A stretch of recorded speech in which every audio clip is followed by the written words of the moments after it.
Pertama adalah orang-orang yang terlibat dalam perlawanan terhadap Soeharto sejak awal. Nah, inilah awal muasal dirampoknya cita-cita reformasi itu untuk kepentingan mereka kan.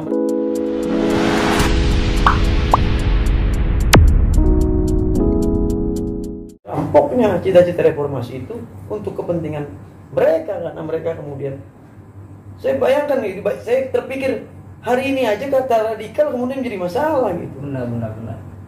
Loh, kalau kalian benci sama sikap radikal, nggak ada 98. Nggak ada Erick Thohir jadi menteri kalau nggak ada sikap radikal.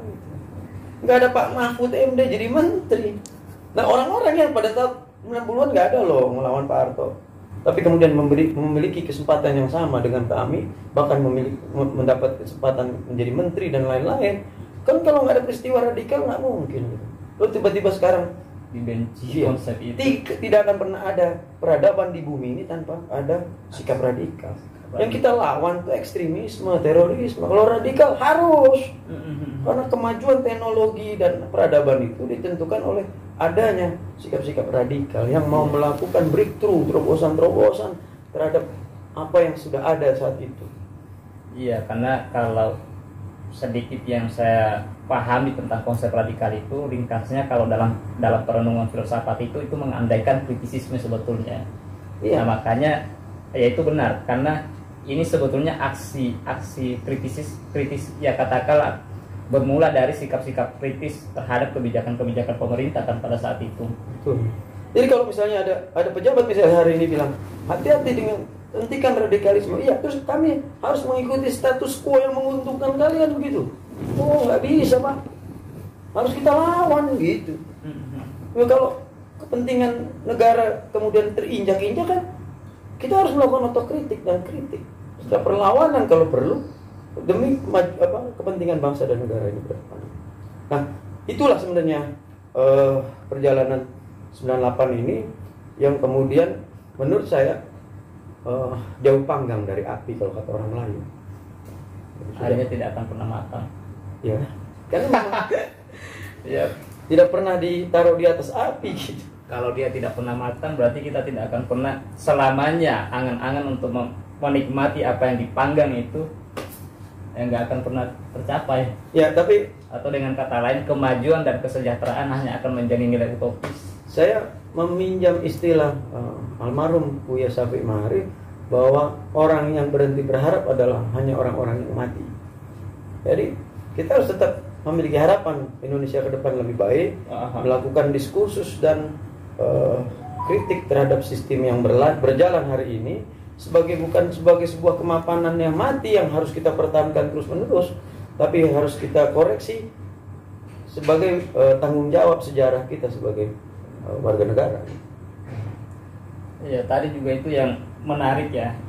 Ternyata ya saya baru dapat informasinya, ternyata kawan-kawan aktivis atau pendahulu ya senior lah yang tergolong dalam aktivis, katakanlah yang benar-benar tulen, bukan hanya sekedar ngikut-ngikut atau bukan mereka golongan tamasya, itu banyak dari kalangan-kalangan orang mapan atau mereka punya kecukupan, tapi mereka memilih turun ke jalan karena ada satu kesadaran tentang bagaimana wajah Indonesia ke depan, yang kemudian ya karena ada istilah baju orang baru masih berbaju lama di dalam gedung-gedung DPR ini, akhirnya batal untuk mendapatkan apa yang selama ini diperjuangkan. Ini ya itu yang menarik kira-kira ya, dan agak sangat sulit untuk kira-kira menemukan ya hari ini ya, karena ya itu mungkin lebih ke budaya hedon dan seterusnya yang ya kalau di kampus-kampus teman-teman mahasiswa kemudian tetap menjadi bagian yang minoritas dalam ketika jadi aktivis, ya nggak usah khawatir dari zaman beliau gitu. Iya. Jadi pensi-pensi lebih diminati, musik-musik kampus lebih disenangi gitu kan, pesta-pesta kampus lebih sering didatangi ketimbang mereka menyadari soal politik dan lain-lain. Itu biasa aja gitu. Bahwa menjadi seorang aktivis memang kita menjadi sesuatu yang sama sekali berbeda dengan orang lain, dan itu takdir yang sudah kita harus sadari. Nah, terkait masalah Indonesia. Jadi saya percaya bahwa Kanda ini kan selaku bukan mantan tapi masih tetap aktivis. Karena saya percaya bahwa Kanda ini masih berpikir tentang negara. Nah, apa pandangan Kanda? Katakanlah misalkan 10 tahun ke depan atau 15 tahun ke depan terkait masalah wajah negara ini atau bangsa ini, mengingat generasi dalam konteks lah ya, dalam konteks generasi hari ini yang mungkin orang hari ini setiap harinya berlomba atau bersaing lah atas nama keviralan. Jadi ya kira-kira gimana kalau menurut Kanda mau melihat kenyataan gini? Kalau menurut saya gini, setelah 32 tahun dikunci habis-habisan, tidak boleh bersuara, lepas ini macam istilah orang Melayu itu, kita dikunci untuk tidak bisa bersuara, lalu seperti istilah Melayu seperti kuda lepas dari pingitan. Jadi lalu tiba-tiba euforia demokrasi di mana-mana, dan cilakanya demokrasi itu kemudian diklaim oleh sebuah organisasi yang bernama partai politik. Nah, itu kecelakaan. Lalu mereka mengatasnamakan sebagai pembawa aspirasi demokrasi. Iya itu ya, karena biar bagaimanapun ya partai ini sangat punya andil ke dalam itu atau punya kuasa untuk menentukan berbagai arah. Setahun setelah Pak Harto turun kan kemudian terjadi peristiwa pemilu 99, di mana kemudian muncul kalau tidak salah 48 partai politik baru saat itu. 48 partai politik baru itu langsung berkontestasi dalam pemilu 99. Yang kemudian menghasilkan terpilihnya Gus Dur dan Megawati sebagai presiden dan wakil presiden dalam sidang istimewa 99. Nah, setelah itu walaupun pemilihan presiden dipilih langsung oleh rakyat, tetapi dalam konteks praksis, dalam konteks taktis, semua dikendalikan oleh kehendak partai politik. Bahkan hari ini bupati, wali kota, gubernur, bahkan direksi BUMD atau BUMN di negara di pusat, partai politik ikut cawe-cawe. Dan lebih ngeri lagi hari ini ada satu organisasi yang menamakan diri relawan. Nah, yang kemudian merasa juga sebagai pilar demokrasi, dia menjadikan partai politik sebagai partner dan saingan, sekaligus saingan. Dan persoalannya sama semua, bahwa hanya lewat kami gitu.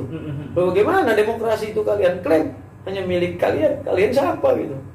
Punya stempel dari siapa kalian merasa bahwa kalian punya orang berkelompok sebagai kelompok yang paling berhak terhadap demokrasi gitu. Jadi kalau nggak sesuai dengan kalian, tidak lewat kalian, nggak demokratis, begitu kan? Kacau ini.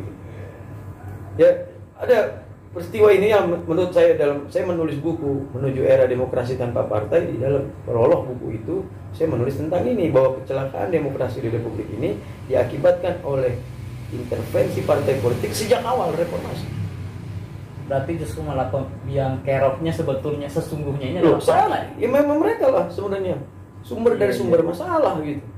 Bos, hampir semua kursi jabatan baik di daerah maupun di pusat di Republik ini ditentukan oleh lobi-lobi partai politik antar mereka, baik di level kabupaten kota, provinsi maupun pusat gitu. Nah, itu kan kenyataannya seperti itu gitu. Bahwa BUMN diisi oleh direksinya oleh titipan partai politik, komisarisnya juga begitu, di BUMD di daerah juga begitu, jabatan-jabatan kepala dinas juga titipan orang partai politik. Itu kan punya fakta gitu. Nah, sehari ini mereka klaim kalau mau perubahan lewat kami. Loh gimana orang? Kalian ini nggak pernah ada dalam satupun proses perubahan di Republik ini. Tahun 1908 Budi Utomo nggak ada kalian, 1928 Sumpah Pemuda nggak ada kalian, peristiwa proklamasi Agustus 45 mereka kalian juga nggak ada. Tahun 65 66 kalian tidak ada. Tahun 98 jelas kalian nggak ada gitu. Jadi kalian nggak pernah ada dalam proses perubahan Republik ini gitu. Lalu sekarang kalian mengklaim bahwa kalau mau perubahan lewat kami. Gimana mungkin? Berkali-kali saya ngomong kalian yang harus dirubah kok. Justru malah partai yang yang harus di ini ya. Iya kan kita masuk dalam era demokrasi ultraliberal hari ini, yang kemudian proses rekrutmen kepemimpinan ditentukan oleh kehendak mereka yang isinya oligark. Saya mau tanya nih, siapa partai yang nggak ada oligarkinya?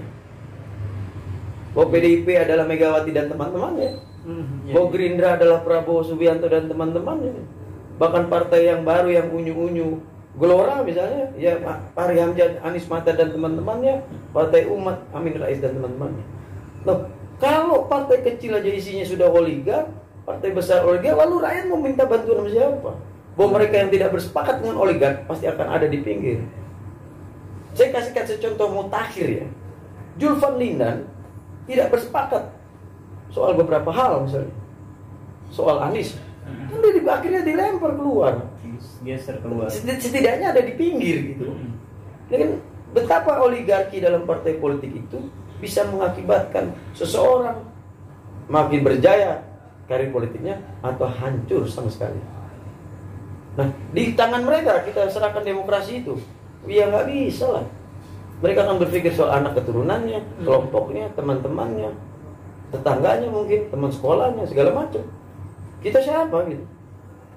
Berarti sebetulnya kalau kita renungkan baik-baik, berarti sebetulnya Indonesia ini atau ya negara ini sedang berjalan pada tanda tanya besar yang sulit untuk dijawab, mengingat bahwa kondisi hari ini itu diisi oleh orang-orang seperti ini, seperti yang tadi dijelaskan. Kedua, ditambah bahwa saya juga kita kan hari ini kalau kita pegang HP dan seterusnya, buka YouTube aja deh, semua kan orang berlomba-lomba itu untuk bagaimana caranya viral. Bahkan yang paling buat saya terenyuh sebetulnya, orang hanya sekedar karena dia patah hati saja itu viral, diundang kemana-mana, atau buat hal-hal yang konyol itu viral kemana-mana lah katakan. Artinya saya pengen bilang bahwa kalau generasi yang dikatakan dia adalah stafet kepemimpinan di kemudian hari, tapi dihasilkan oleh budaya viral hari ini, akan bagaimana wajah Indonesia ke depan? Kira-kira gitu. Mengingat apalagi kalau tadi yang dianggap oleh Kanda partai justru malah biang kerok sebetulnya atau masalah. Saya pikir malapetaka yang menyebabkan itu segala yang viral itu menjadi dikejar oleh banyak orang adalah soal banyak-banyakan pendukung, banyak-banyakan subscriber, banyak-banyakan pengikut, ujung-ujungnya banyak-banyakan pemilih. Karena kenapa? Karena demokrasi kita bersandar kepada suara terbanyak. Suara terbanyak, benar-benar.